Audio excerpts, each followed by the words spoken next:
معاشرے کا ایک تلخ پہلو۔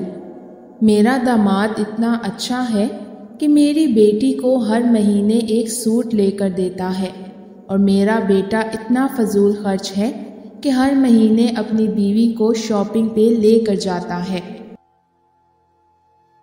اکیلے بیٹھ کر سوچیں، آپ کے مرنے کے بعد کسے فرق پڑے گا؟ اس کے بعد فیصلہ کریں کس کے ساتھ چلنا ہے اور کس سے کنارہ کرنا ہے۔ وہ تھپڑ جو انسان کو خلوص کے بدلے پڑتا ہے، وہ انسان کو بدل کے رکھ دیتا ہے۔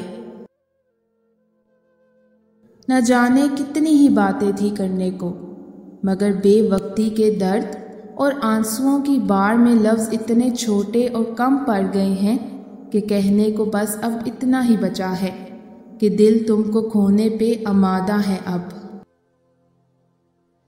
4 بیویوں پہ راضی لوگ 4 بیٹیوں پہ رونے لگتے ہیں۔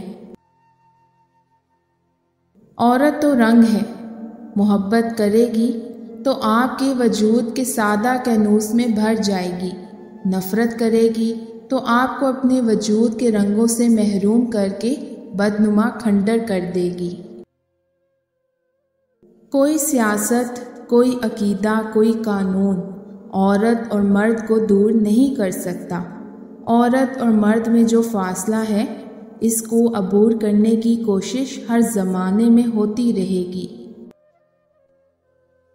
لباس جسم کا اور سوچ روح کا پہناوا ہے، لہذا دونوں کو عمدہ رکھیں۔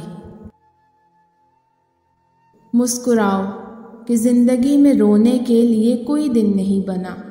اوروں کے اڑنے کا حق صرف پر والوں کو نہیں ہے، اور ایسے کھل کے مہکو کہ تم سے بہترین گلستان میں کوئی نہیں۔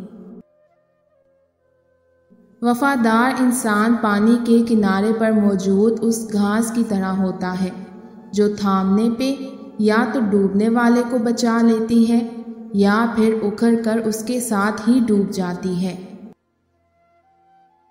عورت ایک کام کر لے تو مرد اس کی محبت میں تڑپنے لگ جاتا ہے۔ وہ ہے مرد کو یہ محسوس نہ کروانا کہ آپ کو فرق پڑتا ہے۔ ہم خیال اگر ہم سفر ہو جائے تو منزلیں آسان ہو جایا کرتی ہیں۔